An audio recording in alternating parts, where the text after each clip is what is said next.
Hi everybody, I'm going to record a round of this week's free single play best of famous. I keep threatening to do it and then do it for one hole and completely end up talking the biggest pile of rubbish and not doing it anymore. So in this round I'm going to definitely show you how I calculate wind and how I calculate side aim and things like that. So.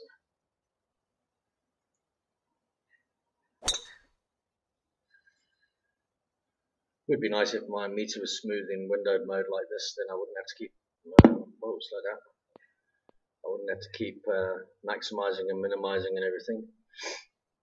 Alright, so basically I base everything on a clock. So to me, that's pointing pretty much at 11 o'clock. What I do is I call everything at 12 o'clock, at 1 o'clock, and at 2 o'clock, just for the sake of ease, and then various spots in between those. So to me, that's what I would call 1 o'clock. Well, I know it's pointing at 11, but it's really just the angle that we're looking at. So I call that a 1 o'clock wind. I'm going to be using a wedge. So I take the wind, 9, 4, 5 equals 4. So I'll deduct that off there, off the 95, just for now, minus 95. Which gives us 90 yards, 91 yards. I know the hole play is a little bit longer, so I'm going to probably play it at 93 yards. Now, as far as the aim's concerned, again, I have a factor for each position that it is in the clock face. So this would be 55%. So I've already decided I'm going to hit it at 93 yards. And then I'll take 9 times 55%, and that tells me I've got to aim very nearly 5 millimeters to the left. So I'm going to aim pretty much on 5 mils there.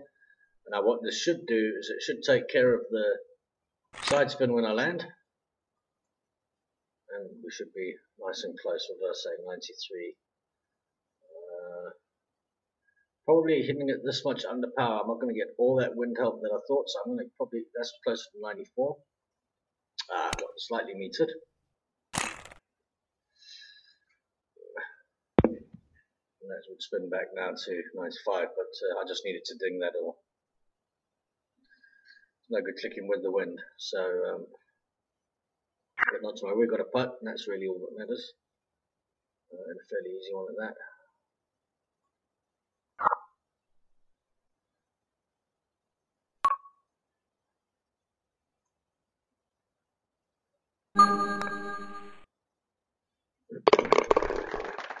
Okay. I've actually been looking for my Windows calculator, the one that comes free on the computer, and because I unpinned it from the taskbar, and now I can't find it. When I typed in calculator, it gave me that huge one there. So all right. So again, I'll take 3 yards off the elevation, 3 yards off the yardage immediately. So that's at 231. And again, we've got a straight sort of camera view here, so I'll trust that to be a 1 o'clock. Now I'm going to be hitting more than likely, definitely I'm going to be hitting a 3 iron in. So that is a different factor to it. For this will be 0.85. So 11 times 0.85. Let me just see. I don't think I did that right. 11 times 0.85 means 9 yards. I'm going to get 9 yards of help, basically, give or take. So 234, 231, that's 9.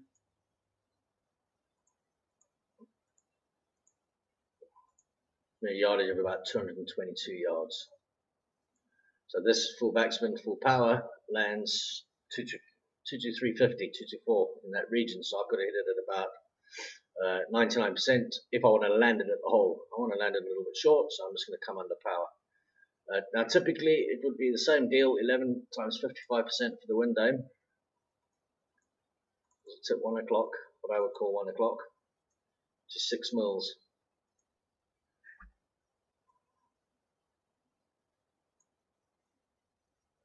And that's over there. Now usually what I would be tempted to do on any hole that Congressional's got water is usually aim a little bit more because it seems to be magnetized towards the water. But I'm actually gonna leave that in as well. Now it's gonna try and get somewhere near to the ding. It probably didn't want to click that late because there's a very good. It shouldn't go in the water. It should clear it quite comfortably, but it's just you'll see now the yardage pretty much 232. I would have had a nice short putt, straight putt if I'd have not hit with the wind. Weird camera angle, and then we've got a trickier putt.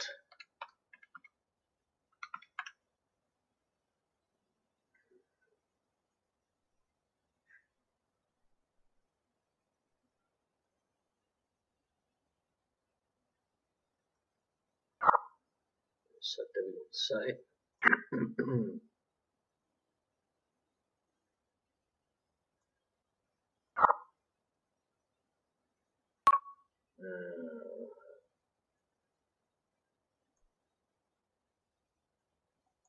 I click with the brake. I may get lucky, but I don't think so.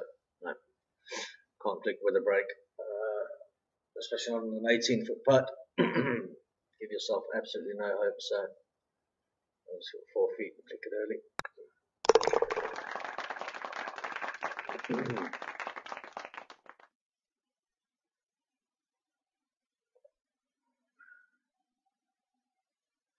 Anytime today. Okay. Typically not too much to worry about here. The tailwind up, I'll just hit it under power. Give myself a wedge of any description.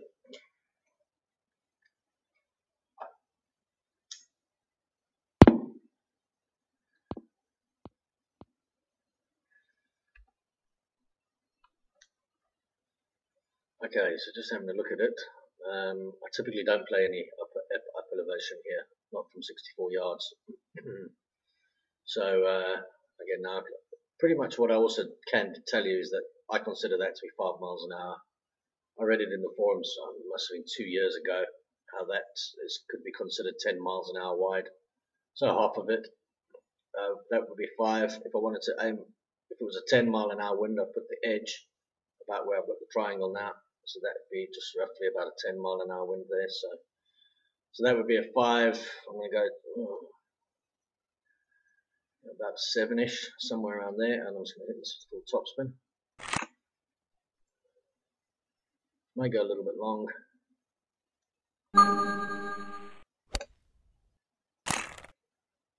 Should be all over it anyway, close enough for a not short. Okay. That's me saying I don't play up elevation. Whenever I do play up elevation, I go long. So I'll stop playing up elevation, especially to this left-hand side pin. I think that's probably a straight putt. I'm going to hit it straight.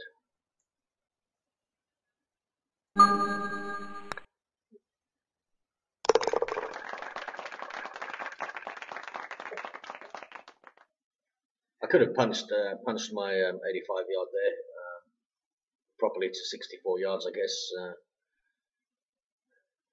I guess maybe because I was also going up hills, even though I don't count the elevation in my shot, I was going uphill. With the full topspin, I think just nosedived. So now to determine the aim for this, that I call just about at 2 o'clock, which would be, it's factually at 10 o'clock, but again, it's the same angle, just on the other side, so 2 o'clock. So for that I have 82%.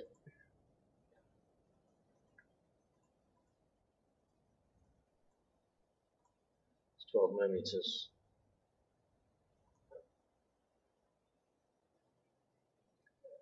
12.3, so that's just past 12. Then I have notes. So we've got a 14-16 tailwind, 2 o'clock. Typically I wouldn't look at this, but I'm just trying to give you a slightly better idea of what I do. So here's an 11-13 tailwind, 2 and 3 near 2. It's about 6 iron, full backspin at 98%. We've got a slightly stronger one. So I may come slightly under 98%. That's my 97 mark right there. Just a hair longer than that. shouldn't kill me. Still be fairly close. It's actually a good job I did click late. I typically also add 20% to a tee shot specifically with full backspin, so I should have actually really added 20% to that. So and then just said plus 20%. So I aimed 23,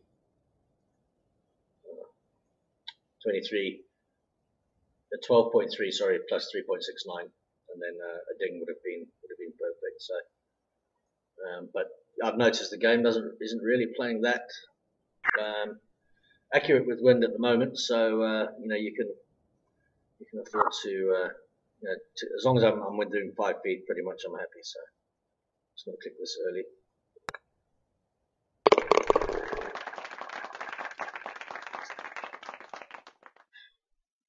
And I also knew that there was a slope from left to right there. If I had have landed on the left-hand side of the hole, which tends to usually bring you back towards the hole. Right.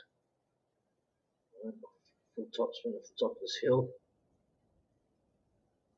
or off the fescue, or if anything. I should get a nice kick. Just like that. And not often you get a 310-yard drive from that sort of wind. So you can use basically, again, that's also sort of a 2 o'clockish. It's actually pointing at 8, but so same idea now. We'll just do the side aim first. 16 times 82% means I'm going to aim 13 millimeters. Now we've got an offset camera here, as you can see. So if I just go and put that on the 13, it's not going to really. So what we're going to do, if we can, is try and find a straighter camera. So I'm not sure this one is. It's straighter than we had. You're looking for basically for this blue line, or sometimes it's red, to be as straight as possible from the golfer to the hole. So I'll have a look at it from reverse view. That's fairly straight. You can see there. There's perfectly straight. If the pin was where, so that's a perfectly straight blue line. So then you can have a look at that and determine exactly what direction it's at. Which my initial feeling of 2 o'clock is correct. So what did I say it was? 13.2, I think. 13.1. Okay. So that's 13. I'm going to put it on 13. I really don't want to click late here. So, and I want to preferably land on the left-hand side of the hole. So I'm going to actually just probably take it out to about 11. And we've got 186. So there's a possibility it'll be a 5-iron.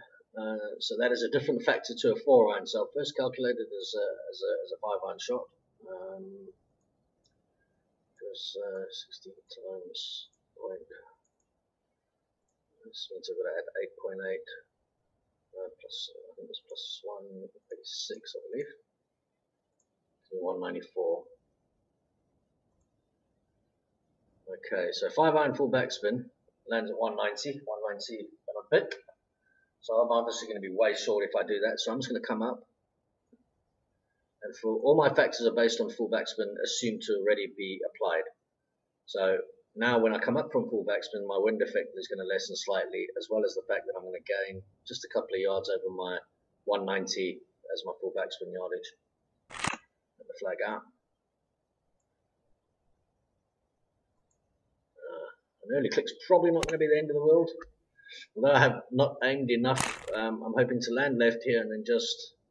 Okay, that's landed almost dead on the hole. I wanted to sort of land a little bit shorter and then try and use the slope to roll down, but that's fine. Fairly happy with the fairly easy putt here.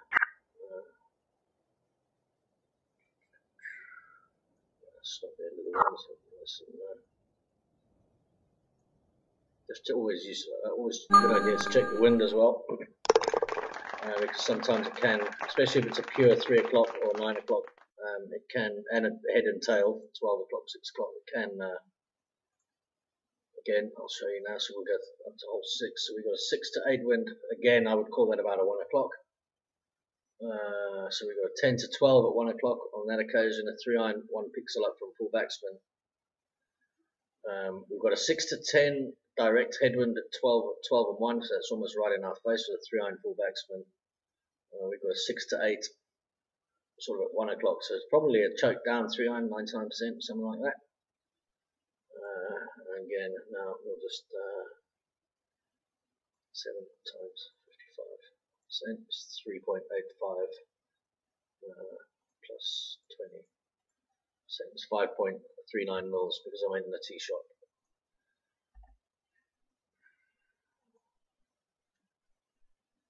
Somewhere in there, 5.5-ish. 3-iron, full backswing, play the challenge, put the rear out of the way, take the flag out, and just hit this at 99% and try, hopefully. I didn't want to click with the wind, so now, obviously it's assuming you're going to be able to ding it or get relatively close. Clicking with the wind is always going to leave yourself in a, you can see the yardage, just about spot on. If I had got the ding there, it would have been very close. So now most of those yardages there are all on the notes are already in my head, so I don't look at them when I'm playing typically. I'm just trying to show you guys what sort of work effort I put into it and what sort of see it's moving so much quicker from there than it is here. Just what to trust. So I think I'll probably just take it out a little bit more.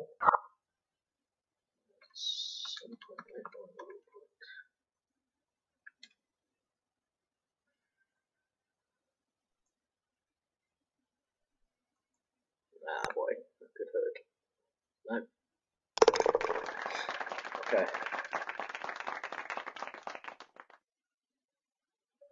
So far so good. Just really about that equal putt, but I really needed to ding that approach. It was a fairly crucial approach because I got that strange camera angle from the right hand side on that hole, which is very difficult to really tell what's potting. And I always like to use front view since they've changed all the dots and everything as a sort of confirmation of what I'm trying to do. So when you've got a funny angle like that where you're 20 yards away from the actual putt, it's very difficult for me anyway to try and figure out see exactly what the break's doing. That's worked out okay. Just get it up there somewhere and leave ourselves a wedge. Depending what bump we hit, we could get lucky. I'll play this with full topspin just in case.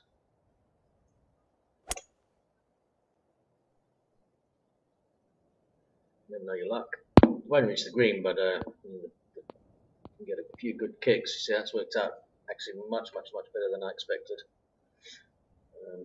You can play with sort of any sort of spin, I guess. It all depends what you hit. Okay, punch. It shouldn't spin back for 27 yards. Now, typically with the punch, I never ding them. There seems to be a glitch in the Cleveland full backsman. If you ding it on a punch, it behaves very strangely around the hole, dances all around it, and sort of does all sorts of strange things. So I typically always just go for a. Like in this case, I'm just going to aim 5 and then click it late.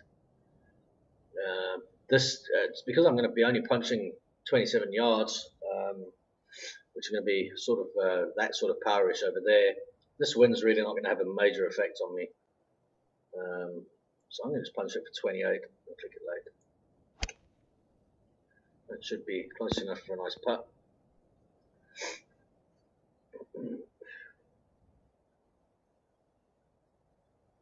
Just hit it at 4 feet and click it a little bit late.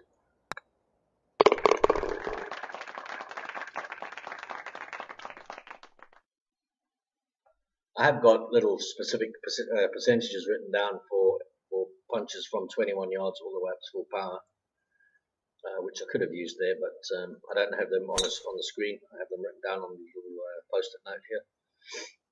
Well, a big post-it note, probably about 3 inches by 3 inches wide. Okay, so we're going to be using the 3-wood here, pretty much. So let's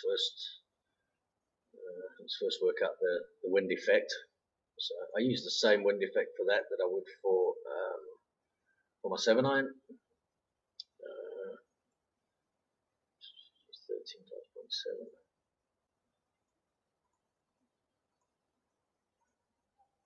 So I've got 9 yards to add. So that gives me plus 233. I'm already in a bit of trouble there because 242, it lands 245 with full backspin in no wind, and I've now got a further 7 yards uphill. So I'm going to have to come up a bit from full backspin, and now I just have to hope that it doesn't roll too long.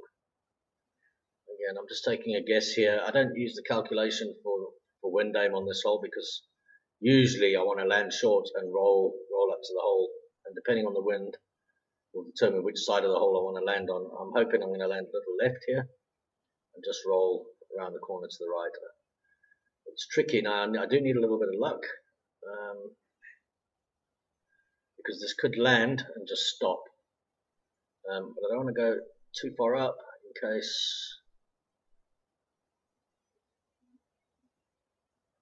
it rolls too much. I think I'm more comfortable with the spin over there. So let's see. I'm leaving the flag in case I do get a roller. And that's actually not a bad click. Looking to be just left of the hole, and then hopefully it just just needed to release a little bit more. And it would have ended up being a perfect shot. If it could have carried on rolling, it would have rolled right, as you'll see from the putt. It would have rolled closer and closer to the hole. So I guess all in all, for the yardage I had, it's not a bad result. So.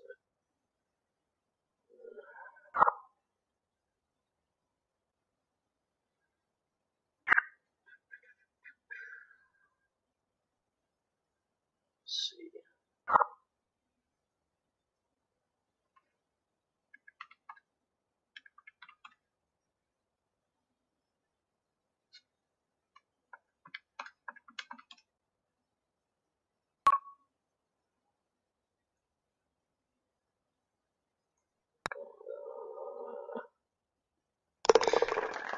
I got away with it. The ding would have that just caught in the right edge there, or left edge as we look. The ding would have gone in the middle of the hole, possibly on the left edge. So it's not the end of the world. Just hopefully we can birdie the last for 27. That'll be nice. I haven't really dinged that many. Usually, as you can see from most of my videos, it's not really about the ding too much. It would be nice to ding. Oh boy, it's going to be in the rough. It would be nice to ding more. And usually, this level 35 that I've changed to, it's exactly the same stats as the level 34 slow meter. It's just a quicker meter, and I find I can usually ding it a lot better. All right, so what you won't be able to see, but I can show you. I have a little thing here where it tells me how far to chip on the green, pitch on the green, my 60-yard Cleveland full power, and then all the different bunkers. If I want to land it at 32 feet, I hit it at 71%, then a 15-20 bunker with that club, and so on. And then, but over here now we've got 30-40 rough, and we've got 68 yards. So what I'm going to put is, there we go, 3-stroke 4R, which is 3. So a punch, this 85-yard ping of mine, a punch lands at 64 yards and it doesn't roll, and I've got to go 68. So again, I'll just have a quick look at that and see what the full shot goes. 76 yards, which is going to be too much with that. And I've got a tailwind, so a punch actually should work out perfectly. And again, now it would be 55%, so I'm just going to take it out. Typically from the rough, you don't get the same kind of side effect that you would from the fairway. So I'll play that a little bit closer to the hole than I usually would. Hit it full power, and we should hopefully get this nice and close. If it doesn't go in, have a nice little putt. Well, it has rolled, but that's okay. It's worked out. There was also some up elevation that I didn't factor into that, so I'm pretty much an easy part. It's just before 6 and click it late. That should be a 27, and hopefully that gives you guys a little bit more idea of how I calculate headwinds, tailwinds. I have different factors for the clubs, like I said, and but I have basically the same sort of idea on how to turn, how to take any wind and determine what its side wind value would be, which I can then use the ruler and aim in millimeters. I'm not sure. That should have me close to the top, because I'm in no 26s. Yeah, that's cool. Alright, so there you go. I'll talk to you guys all soon. Ciao, bye.